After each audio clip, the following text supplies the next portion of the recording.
Just a minute.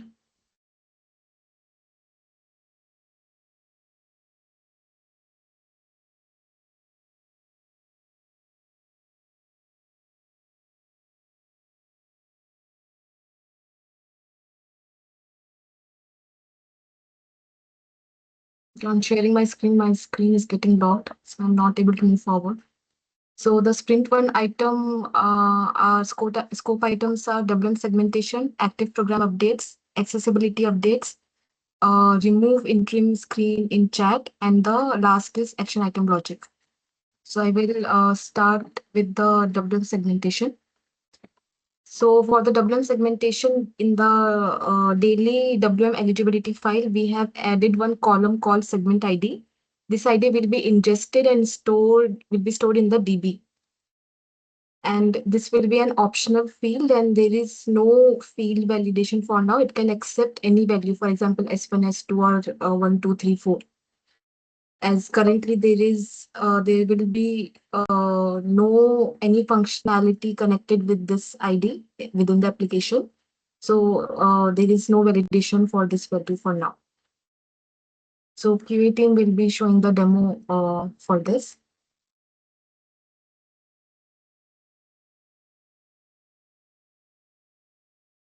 Kiran, Rakesh, you can go ahead. Yeah, sure, Prince.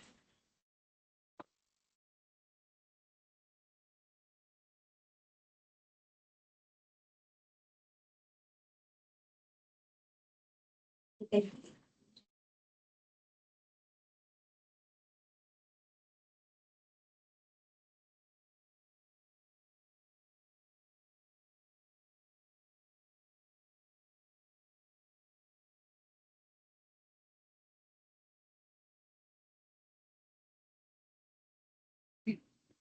And this is the eligibility file.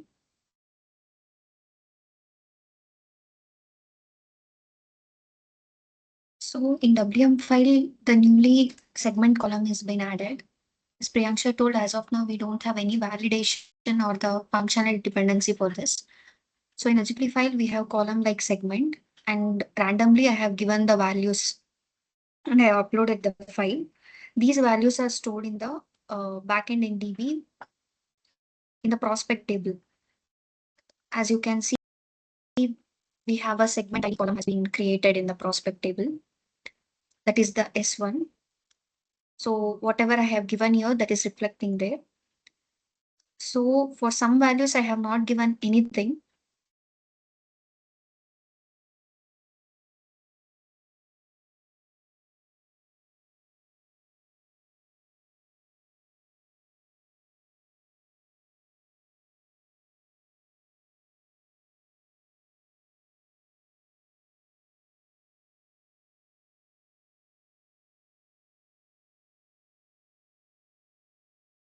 Did I lose audio, or is this silent for everyone?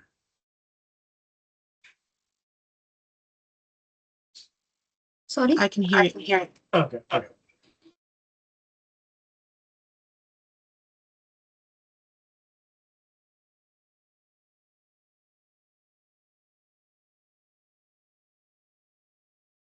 repeat.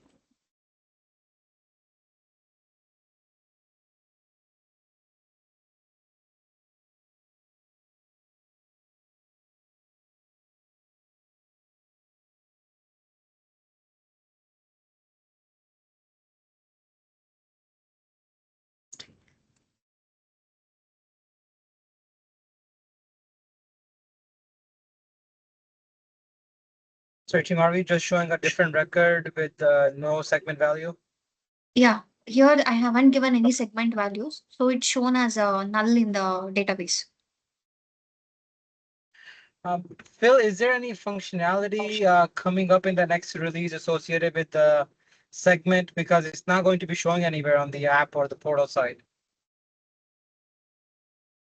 I do. You want me to share secrets about what's coming up in the future? That's that's the intent. Intuiting on when it'll land. But the whole point of this is do this work now so we can deploy the segment in a future release in a way that supports the construct of segmentation across CCA clinical engagement and member app engagement.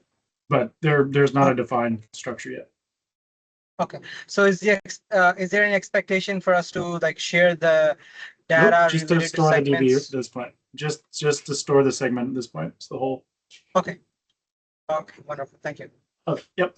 Just to clarify, on our side, Kara shared the DEA and I think Shweta, you and Adil, I don't know if you were on the thread. I think you guys confirmed and agreed on, after some misunderstanding, on the two fields that are added in our feed that we get from you, the WellDoc Cecilia Health entitlement file. However, we were also adding that segmentation field as another reference field too, expecting that you might want to finish that segmentation work anyways, even if we don't use it. So just want a confirmation that for the segmentation data, are you planning to also send that field into the entitlement in this upcoming release? Because I know that you're not gonna use it in UI or in the app. We're not using it yet, but I think based on the work that you're doing in the file that you have with CVS, we're just under the assumption now. I think we just need a confirmation that yes, you will add the segmentation field for our feed too in this release or not. Do you Yeah, mean will it be so visible in the DB so you guys can pull it from the pull mechanism that the team's building?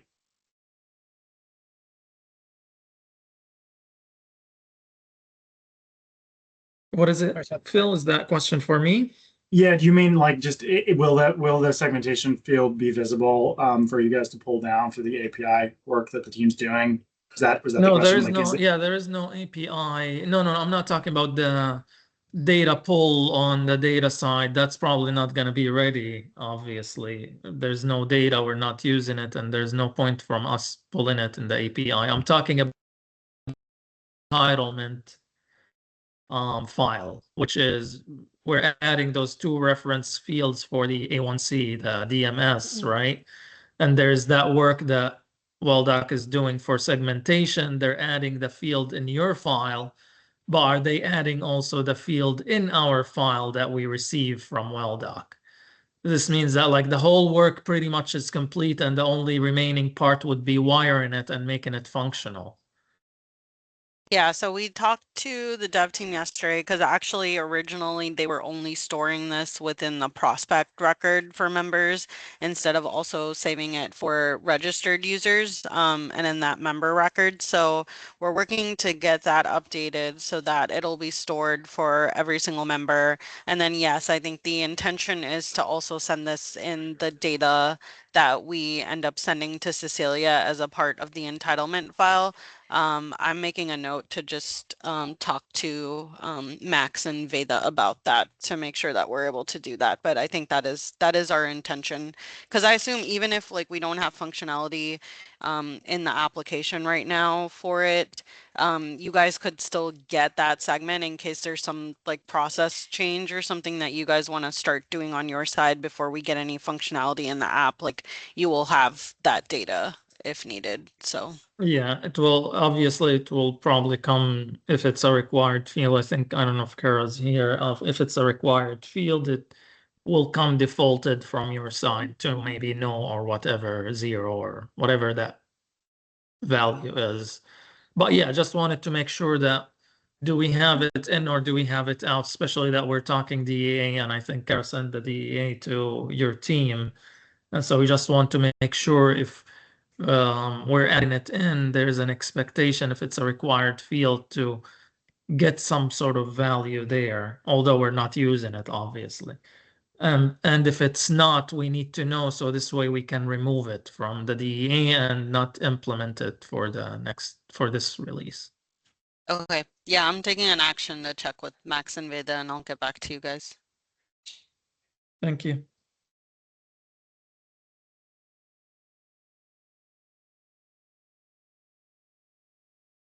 Priyansha, we can move to the next item. Yeah.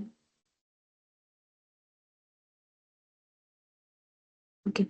So next feature is active program updates. So here the problem statement was for the WM standalone user after clinician changed their program status to opt out, graduated or dismissed. It was active program was always moving to the TDC program instead of pending. So now, after the program status has been changed to opt out, graduated, or dismissed by the clinician, it will change to the pending instead of TDC. But for the TDC DRX users or the TDC WM user or TDC standalone user, it will remain the same functionality. Like if the active program was DRX and program status is changed to the opt out, graduated, or dismissed, active program will move to the TDC immediately, not pending, because user is still active in the TDC file. So only for the WM standalone user, this change has been made. So just to restate that, 1, 2, 3, 4. The bottom 4 bullets are no change. The top line is what's actually okay. So just to be clear, so this is when a standalone member is opted out, graduated, or dismissed. Is this not also a problem when a weight management standalone user is added to the platform? Don't they start in TDC as a legacy holdover from the TC build? Yeah, yes, Are we solving that problem too? yes. So after registration also now we will resolve it. So that will be the part of the next sprint. Yeah, so we didn't, that's not in these changes yet, but it will come in the next sprint, as Priyanksha mentioned. So Okay. that was a requirement that we added a bit later on. Okay. So the team is still working on it. Okay, thanks. So come completion of 3.1, the expectation is if you're a weight management standalone user, you will never hit a TDC active. You will hit weight management, and then basically that's the short of it. Yeah, like that. Yeah, won't your active program will always either just say pending or it would say like weight management. It would never say TDC after these changes. Okay, cool.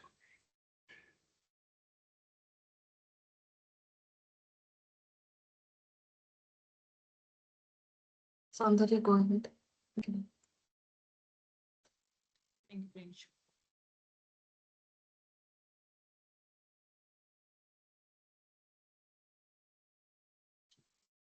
It's not visible.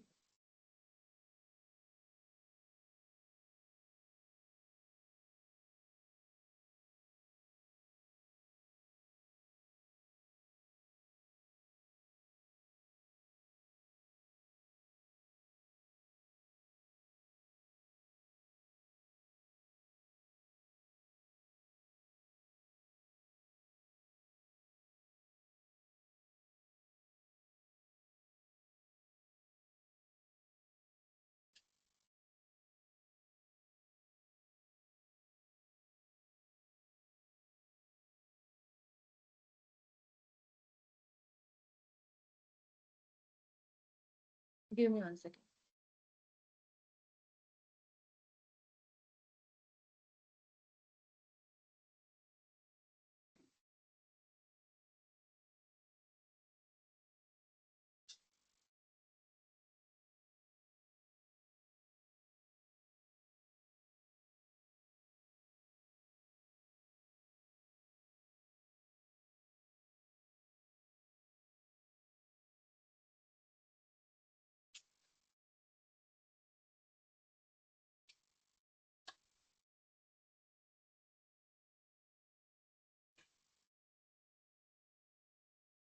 Okay, first I'm going to paste paste.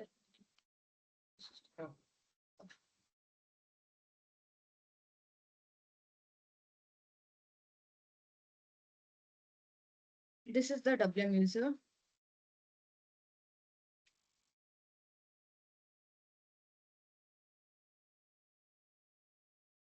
As Priyanksha said, if we change the program status as opted out or graduated or dismissed, the active program should be changed to pending for WM user. Now I'm changing to opted out.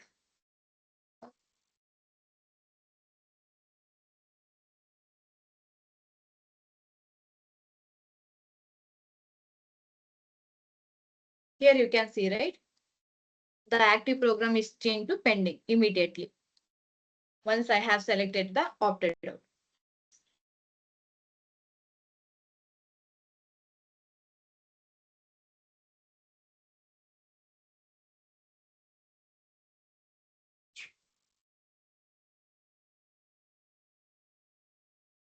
Now I will select the graduated as a program status.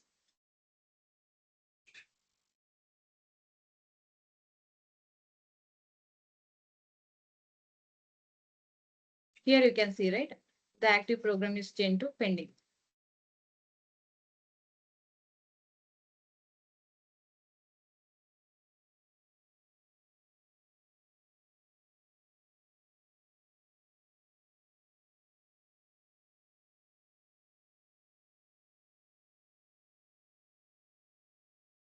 Here I'll select for dismiss.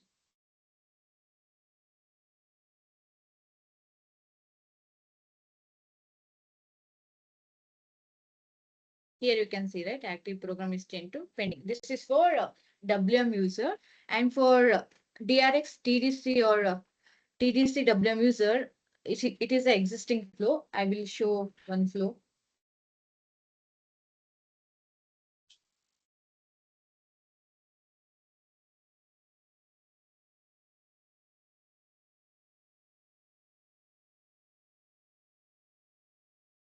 This is the DRX user. Now I will change the program status.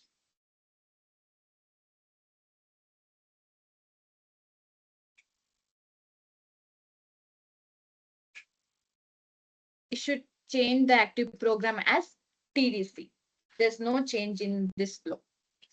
As you can see here, right? Active program is TDC.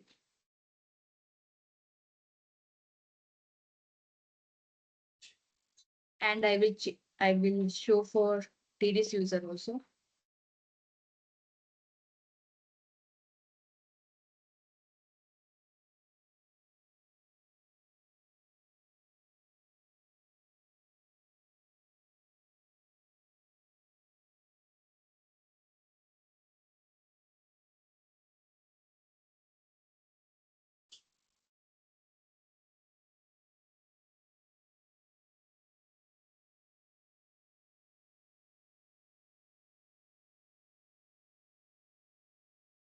This is TDC user. The active program now is NTN. I will change to graduated now.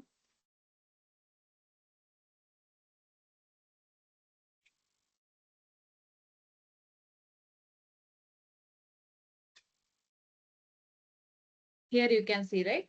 It's changed to TDC. It's all about active program changes, and the history will go to program status history. That's all, Priyanshu. Thank you. Any question on this?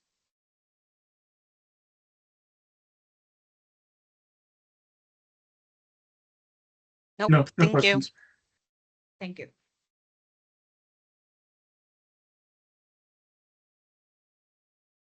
You can stop sharing, Sandra.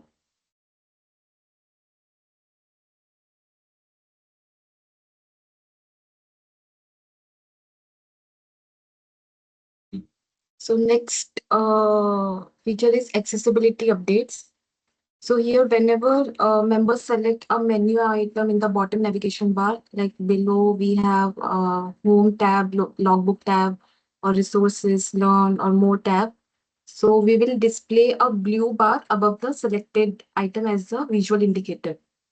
Similarly, for any carousel set, we will show the pagination dots. So we on the home screen, we have the challenges carousel, we have discovery educational card carousel, goal dashboard carousel. And in the learn section also, we have few videos and articles where we display in the carousel form. So it will, those pagination dots will show the show to the user how many items are there in the carousel set. So these are the updates for the accessibility, which now the QA team will show the demo for that. Thank you, Priyansha.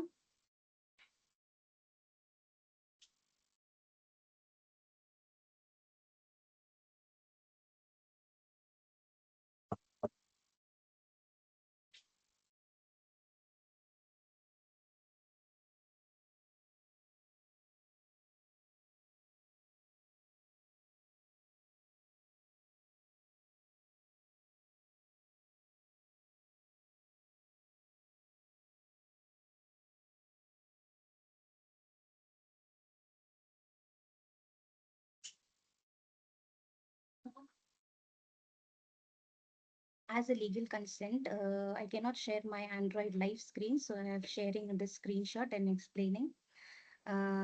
Here in home screen, when a member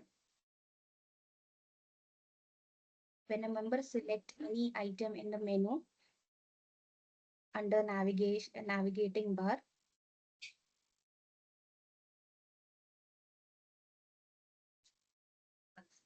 and second,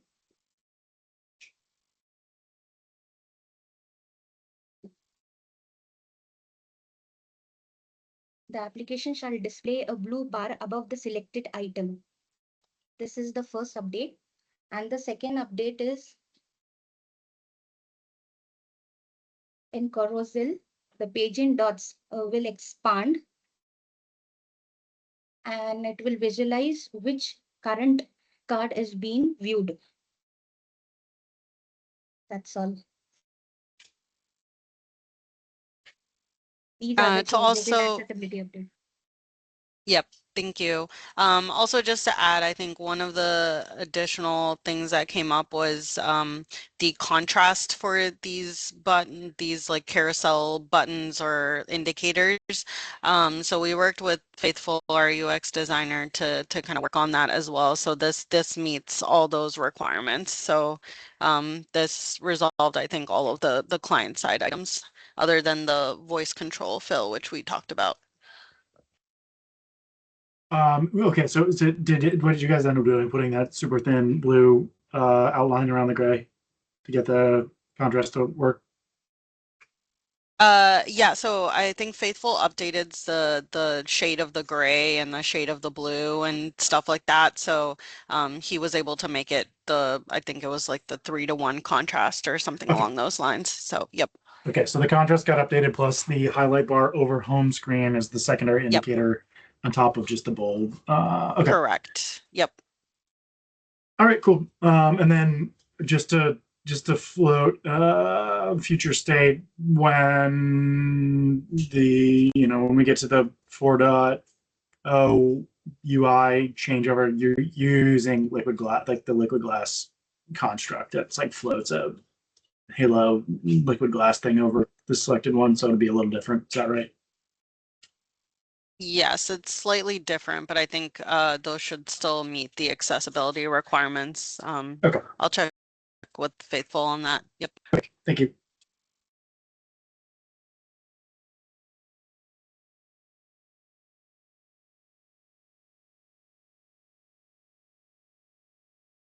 So next feature is remove interim screen in the chat. So when a member select a chat icon on the home screen, we first display the attention screen. Once user click on the I agree button, it used to navigate to the care team member screen. That one screen we are removing it, and user will directly land on the two-way chat window. Next time when again member come on the will come on the chat, click on the chat icon on the home screen. Now the attention screen will not come. User will directly land on the two-way chat window.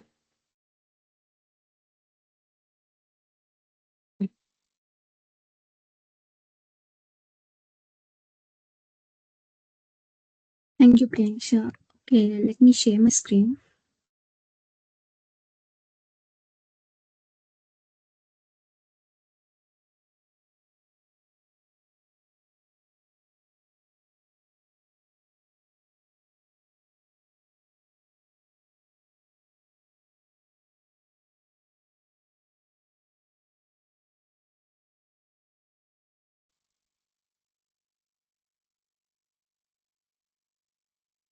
Yeah, okay.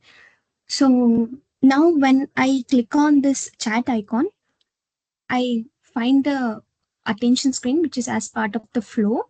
So I have a I agree button and cancel button here. Suppose if I click on cancel button, it will navigate back to the home screen for me. So suppose I click on I agree button, it will directly navigate me to the K team page so that user will be able to directly chat with the clinician assigned. So this is about the care team. Suppose I click on I click on chat icon again, I'll not be able to find the attention screen. So if the user is new user, he'll be getting a pop-up only once. Again, he'll not be getting the attention screen pop. So this is about the new feature about the two-way chat feature. Thank you. Do you have any questions? Yeah, sorry, can we rewind to the tee up on this? I'm not sure I fully understand where this came from. What was the impetus for this one? Was there a customer complaint, or is this just modifications right that like to improve member experience? What was the? Yeah, this was just to improve member experience because there's an interim screen in here which has like, I guess like maybe in the past from the information Vinayak gave me is like we were thinking there would be like multiple care teams, multiple groups of people that would be interacting with these members, but at this point it is just one chat and that's the only thing that they access, and everyone contacts the member through this one channel essentially. So we thought that the interim screen is just an additional click for the member to go through to just access the same chat. So for the moment, we just removed that interim screen. Do you have a visualization of the interim screen? Just so I know what's getting removed. Let me see if I can find it on my app and I'll send you a screenshot. Yeah, it's just like a screen that just has like one tab that says care team. And then you click on that and then it'll go to the actual chat. I have it. I'll send you a screenshot. Okay, thanks.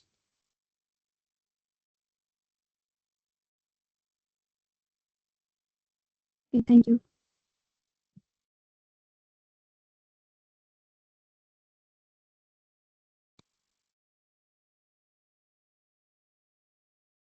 I'm sure we'll cover everything now, right?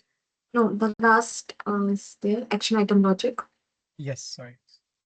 So the last one is earlier we used to dismiss all the alerts under action item tab after 30 days. So instead of 30 days, now it will be dismissed automatically if it is not dismissed by clinician after 7 calendar days. So once it is expired, it will remove from the active queue and it will move to the history tab of the clinician portal. And we have one issue, like after moving to the history tab, we are not showing the notification date and dismiss date. So that will be the part of the next sprint. Sorry, clarification is not an issue. This is the existing functionality. We're bringing some enhancements to show additional data for dismissed notifications. Go ahead, Tim.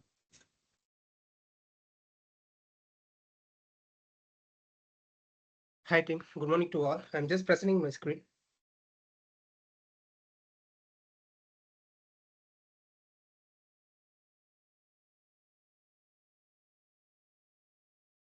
I hope my screen is visible to all. I'll just start my thing with action item.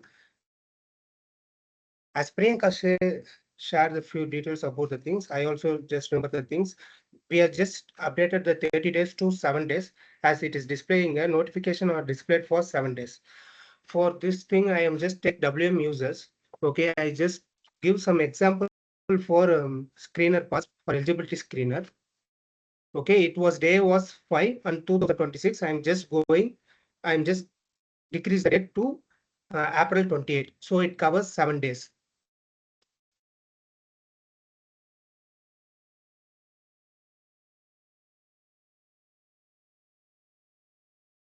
Yeah, just tell me. Okay. And I run the quads also.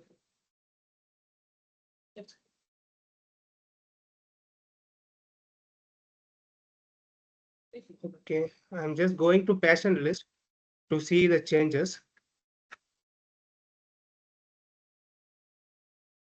So patient list. We're just going to the notification. So notification, once we go down, we can see that historical notification, the date changes and it comes to all the notification here. We can see. This is the changes are made for the action item. Thank you, team, from my side. If you have any doubt, you can just Wait a ask. sec, sorry. So, yeah, so is it the action item list itself for a clinician is going to clear things after 7 days? Are you saying that the notifications are also following off the patient record after 7 days? Can So you also- they're saved in the history section. Can we go back and look at that? I thought I saw a blank slate on that member's record. I might have missed it. Yeah. People, can you reshare your Yeah, screen? team, yeah, I'm sharing the screen. Yeah, And so just- So this one's a little out of left field. So this is like first time I'm hearing about this one. So apologies if I missed other conversations about this, but so this is the same member who had an action item associated with the action item list in the prior screen. Is that right or wrong? yeah, so above, Deepan, can you go up? So anything that's in the above, like notification section up here. Oh no, go down. Yeah, so in here, if it's not dismissed within 7 days, which is what I spoke to Gabrielle about, I think we had decided on 7 days here, was that if it's not dismissed within 7 days, then it'll automatically get dismissed and move to the historical notifications. So then it'll be down here. And then the fact that these dates aren't present right now, this is what Priyanksha mentioned, is we're working on adding this in. So the notification date should still be there in terms of when that alert was first notified. The dismiss date will be the date where it was automatically dismissed 7 days later, and the dismiss by will state like automated or something like that. Okay. So So that this should is the differentiate it. visualization, just missing the data point. So like the Yeah, title. exactly. Yeah. All right. So you guys chatted with the Cecilia team to define the 7-day piece. Yes. Gabrielle, are you on? You're aligned with that? Yes, I'm aligned. Okay, cool. Right. Just the friendly, the age-old friendly reminder of just make sure we're in the loop on those conversations. Okay, I And think if we weren't, I missed it. Shame on me. So apologies if I completely missed the conversation. yeah, It was a I while think you were ago. on those emails. It was a while ago. I think it's just because it's been a while since we've talked about it. I'll try to find that email and maybe put it back on top of your inbox if I can find it. Okay, thanks for that. Mhm. Apologies if that was an over request and I was involved entirely. My short-term memory is like I'm like a baby, so I don't remember anything. Thank you.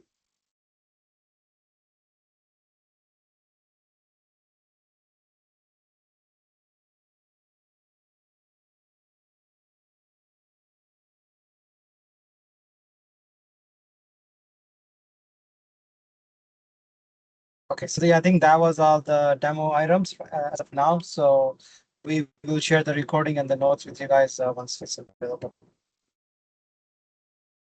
Of course, in the meantime, if you guys have any questions, please let us know. And I think we're planning to share the UAT with you guys next week. We've already shared the test cases with Lisa. So please review those test cases and start testing next week when the UAT is available. Okay, sounds good. Adil, thank you. And Adil, you're going to land this recording in the cloud space, if assuming it fits size-wise. Yeah, if I'm able to upload it on the shared drive, I will. Otherwise, I'll upload it on YouTube, the page we have created, private space, and then share it with you guys. Okay, great. Thanks, Adil.